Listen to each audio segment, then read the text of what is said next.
Slush, I do buckaroos. How the heck, all right? I am Tom, the Whiskey Whisperer, for the purpose of this video. Well, more to the point, I'm going to be the Martini Whisperer. I've got a couple martinis and possibly a bonus cocktail. We'll see how it goes here. Let me get this fixed real quick.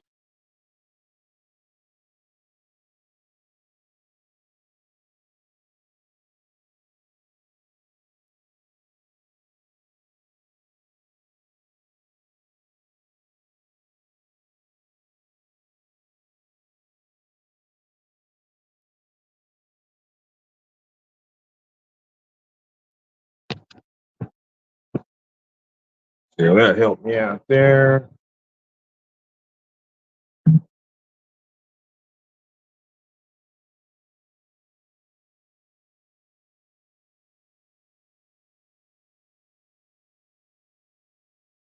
No, not doing what I want to do. Let's try this again.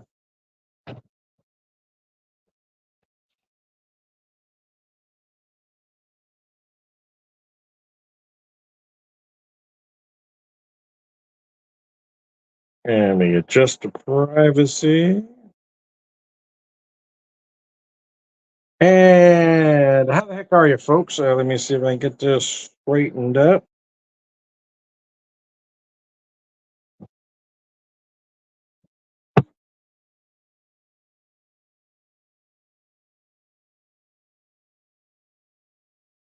It's not cooperating with me at all. Here we go.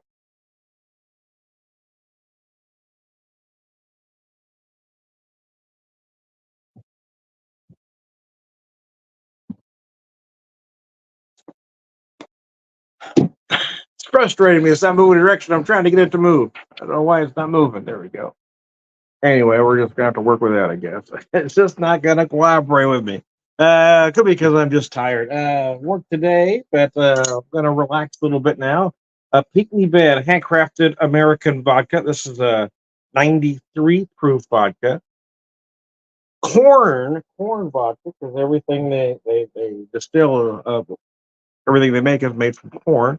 So sláinte with a little dirty martini here.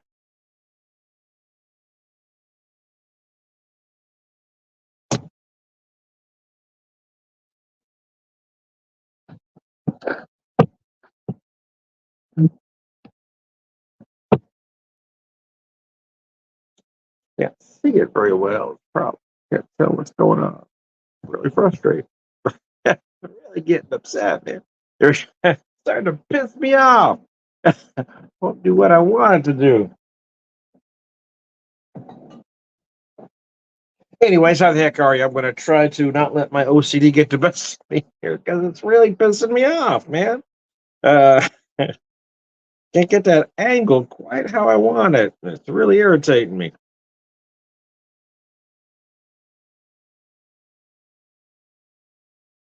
There we go. That's better. Anyways, yeah,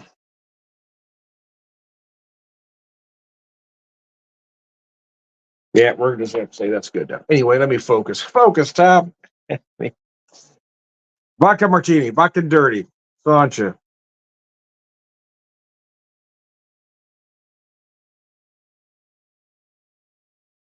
Oh man, that is really good.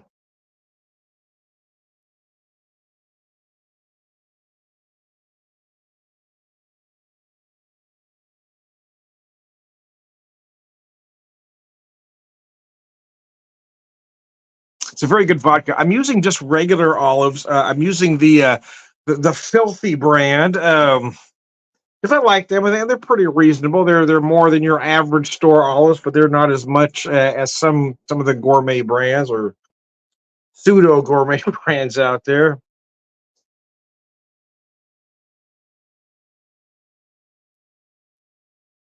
Sometimes I like to buy the fancy ones, but I just use the regular ones here.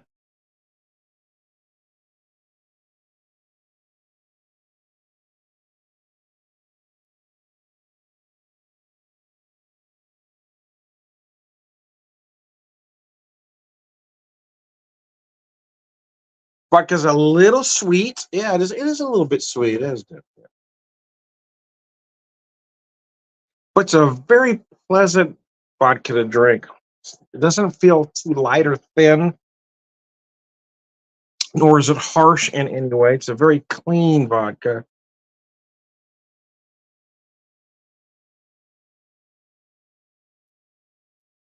Uh, it's very steamy here in the Ozarks today. It was a nice day, nice warm day. It rained most of last night. It was a nice warm day today, but it wasn't as humid as you might think it could have been. But then, yeah, right about I don't know, about 6:45, it started pouring down again. So now it's really steamy out there,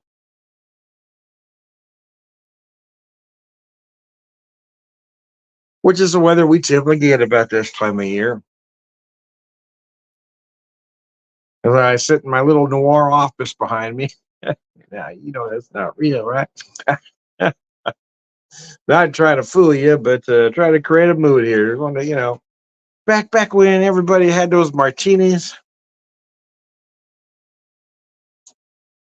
or just some whiskey. In the back, you can see a Jim Beam bottle here.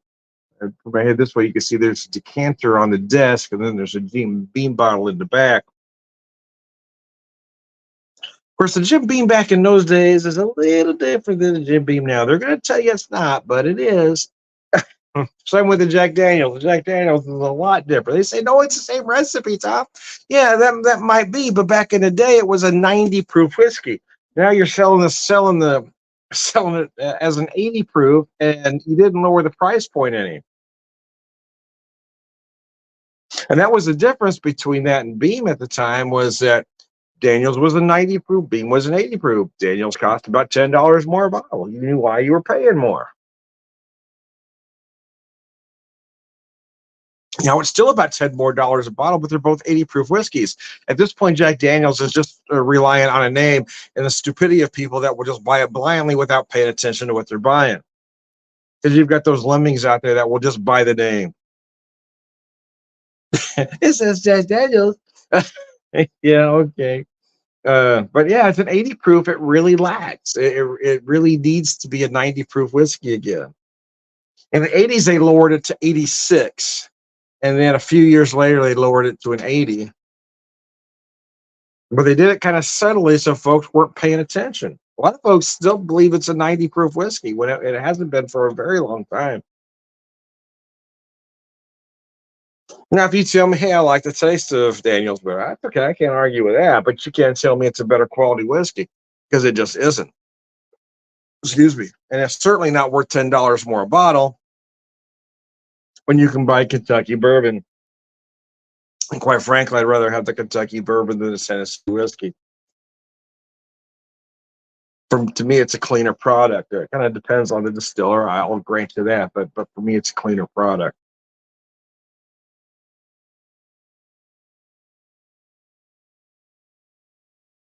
Even less expensive brands like your regular Jim Beam there.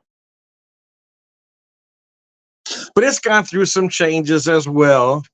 There was a time when your regular Jim Beam was an 8-year-old whiskey, and it became a 4-year-old whiskey. Then you had Jim Beam Black, which was an 8-year-old whiskey. Jim Beam Black is no longer an 8-year-old whiskey. It's just an extra aged whiskey. Everybody's a little sneaky out there. That's why I choose to buy smaller distillery products whenever possible.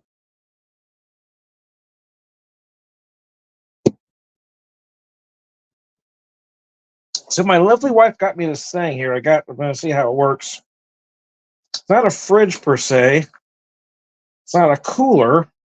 It's this little, I don't know what the hell they call it, but it's meant to keep products colder. It's not going to be refrigerator cold, but it's meant to, I think, more or less hold a temp or keep it colder than room temp, I guess. So I'm trying it for the first time here. Get that check. There we go. So martini number 2. A gin martini, a classic gin, but I'm using the Songbird gin, the Goldfinch, from Tiyakida, local to me. Yeah, and if you've noticed, both products are small distillery products. I do try to practice what I preach. Buy the little guys, man. Those big guys don't need your money. Songbird gin, gin finished in Sauterne cask. This one runs out at you though at 94 proof. Yeah, it's a great big gin, man. It ain't playing. So I mean, it would be a nice gin for say a gin and tonic if that's your thing. If that's your jam. But I kind of like a martini. I may try it in other ways. I always think of gin as a product you want cold and not neat, like a bourbon. But I don't know.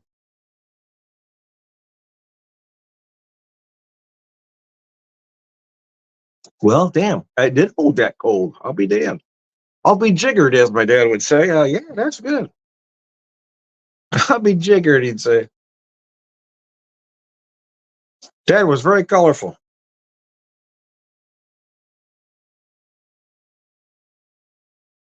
If that's what somebody just said was totally ridiculous or trying to pull a fast one on him, he'd say, "Your ass sucks buttermilk." I'm not exactly sure what it meant, but that's what your ass sucks buttermilk. I'm sure there's a reason.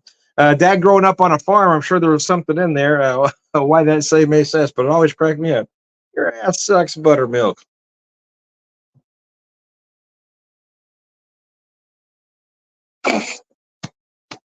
Quite frankly, I have to phrases my dad said I had no idea what they meant, even now. But that was that World War II generation, the greatest generation.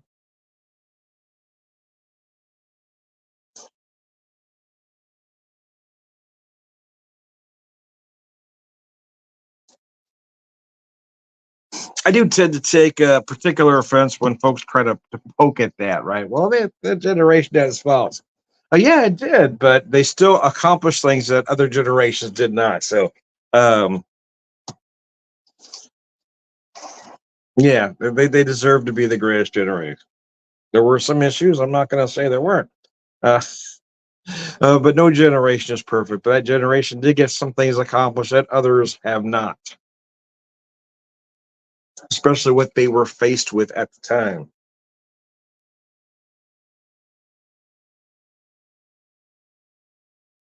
Crushing fascism, for one. He'd be heartbroken at the way our country's embracing fascism now. You got folks that want to vote for the supreme fascist right now. It's very disturbing. It would kill Dad.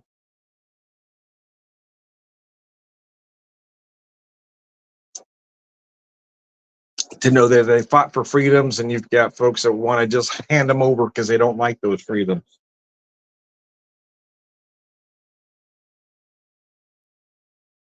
This is a nice product. For the longest time, I didn't like gin at all. And to be honest with you, I'm still not 100% sold. But what I have noticed as I've tried to buy a few more gins over the last year or so is that I do enjoy a barrel gin. Tom's Town does a great barrel gin. So when I see something like this, I want to try them because, yeah, for me, whatever barrel it's aged in, whiskey barrel or just oak, or in this case, Sauterne, it does help the product for me, and maybe that's because I'm a whiskey guy, though. I will say that could be that caveat there. Anyways, anyway, I digress.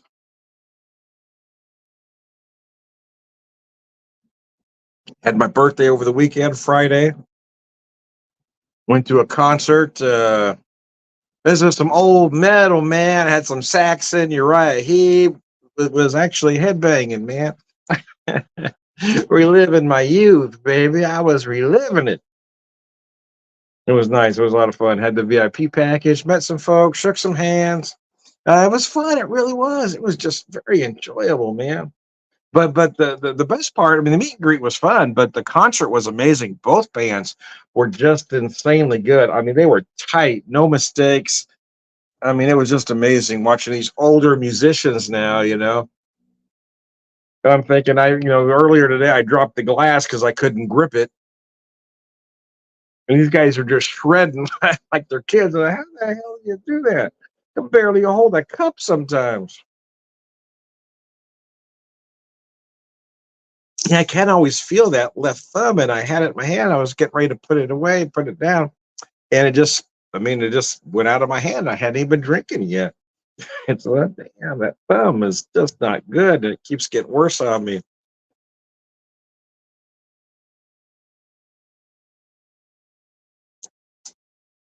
And I had knee surgery last year, and I really don't want to do any surgery this year, but truth is I probably need to. I'm just not gonna.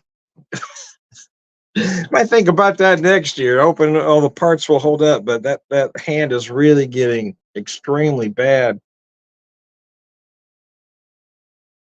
Oh, monkey puss.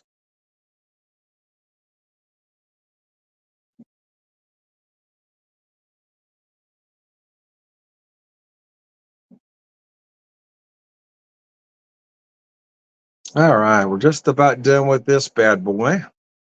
I think I will go ahead and do that bonus cocktail with you. I'm going to change directions on you, though. I came up with a recipe for, well, I had an idea to do like a cherry pie old fashioned. And we've kind of renamed it old fashioned cherry pie. So I did a simple syrup using fresh cherries, raw sugar, and real vanilla.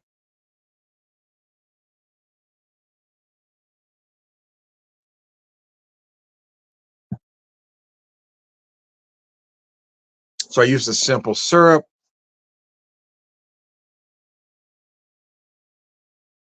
In this case, of what I've made here at home, I've used the Huling Station high rye bourbon.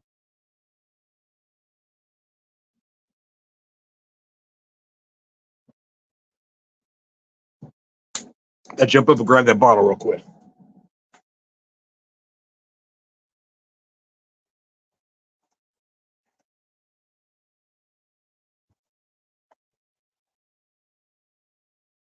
Oh, there it is. I put it over there, but I left it over here. Anyways, Huling Station, it's a single barrel straight bourbon whiskey at 113.16 proof. What's interesting about this bourbon, is it's 52% corn. So you have to be a bare minimum of 51% corn to be bourbon. In this case, it's 52. High rye bourbons I've seen call themselves high rye at anything over 20, to be honest with you. But this one comes in at 44% rye. So, this is some serious rye going on. And 4% malted barley. So, let me get that drink out of my little cooler, I guess. I'm not sure what you'd call it.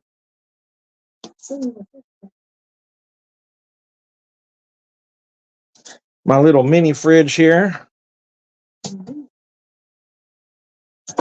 All right. So again, I tried to close that and I can't get that left hand to grip anything.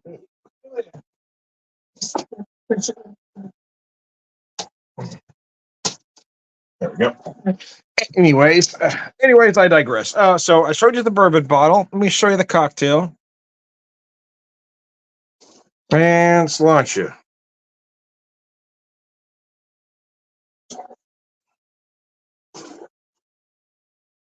I made these at work today, and someone noticed cinnamon. I taste cinnamon. Why do I taste cinnamon? Did you put cinnamon in the simple syrup? No, I did not. And another patron there was trying to explain that it's that because I use talking about me because I use vanilla, it elevates the cinnamon. And he says, "Well, what's cinnamon? If he didn't put cinnamon, how could it elevate something that's not there?" Well, he's talking about the barrel.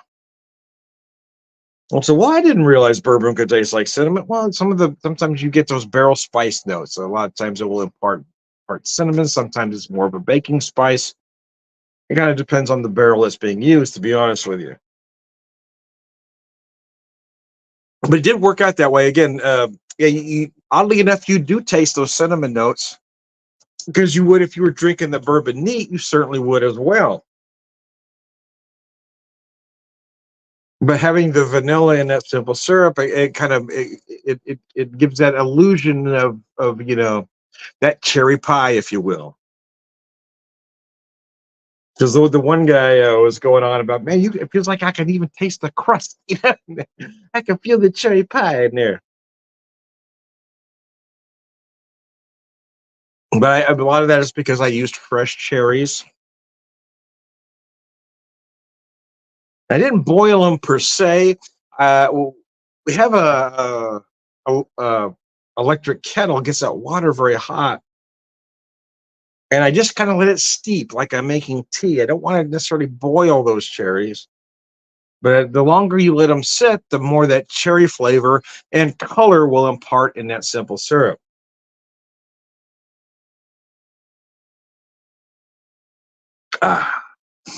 Ah, anyways, but that's good, man. I don't care what you Okay, yeah, that's delicious. Yeah, that really is. It does work with this bourbon. When I make these at work, I use the Bardstown at 90 proof. I really think for an old fashioned, you need a minimum of a 90 proof bourbon because 80 proof tends to get washed out. They tend to feel light, thin, watery, a little runny. You need a bourbon that's going to hold up to everything,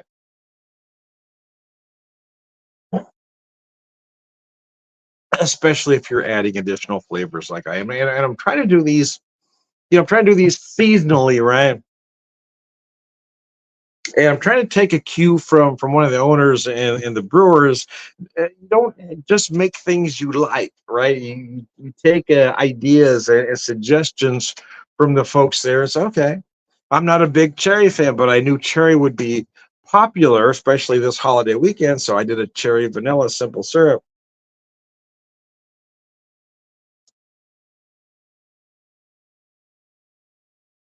And it got good reviews today, man. So I was excited about that. The one guy told me, Tom, did you realize people are now coming in here for the cocktails? They're enjoying the beer, but they've heard about the cocktails. That's why they're coming. I said, man, that's nice. I like that.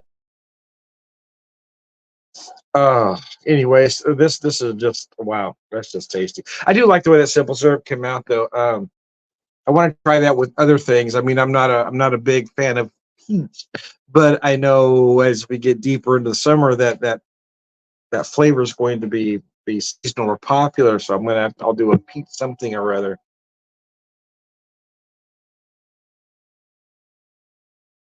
Because the idea isn't necessarily to make flavors that I like, it's flavors that others like. And again, I want to kind of stay seasonal with whatever that is at that time, That worked for Memorial weekend. I thought the cherry would work. So, anyways, I digress. But I digress, man.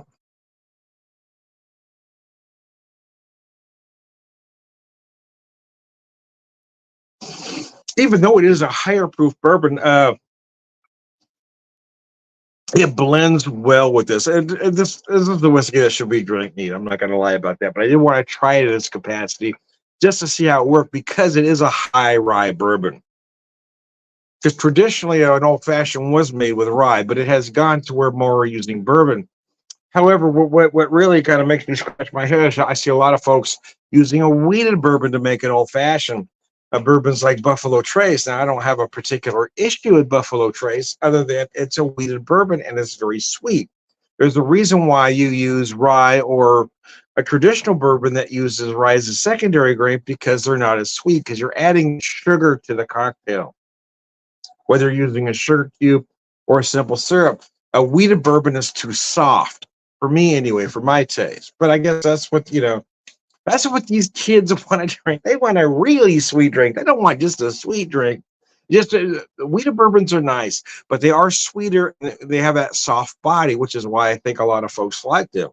But for me, it's all about that tradition, right? I love the rye in the bourbon, and I specifically love a high rye bourbon, especially one as bold as this at 44% rye. That's just delicious, man. So, anyways,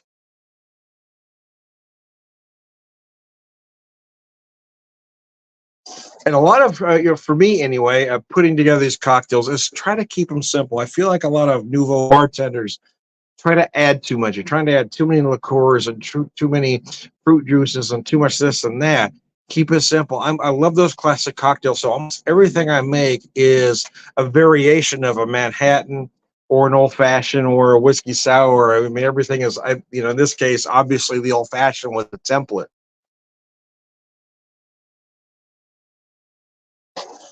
But the best cocktails are the simple ones. If you're trying to use too many ingredients, you're trying to hide a flaw. You're using cheap liquor.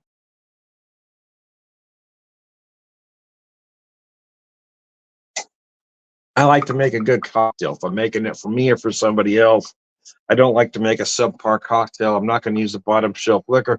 What I'm using might not necessarily be top shelf either to others, but being a working class guy, what my thoughts on what a top shelf is probably different from somebody else's, or my thoughts on a bottom shelf, I guess.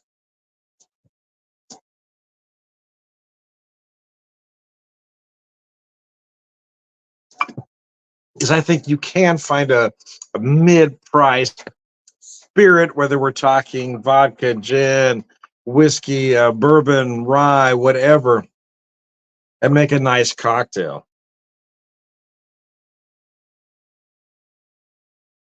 Oh, mercy, man, that's delicious. Anyways, I digress. I am Tom, the Whiskey Whisperer, Whiskey Evangelist, prolific whiskey drinker, prepare wisdom man.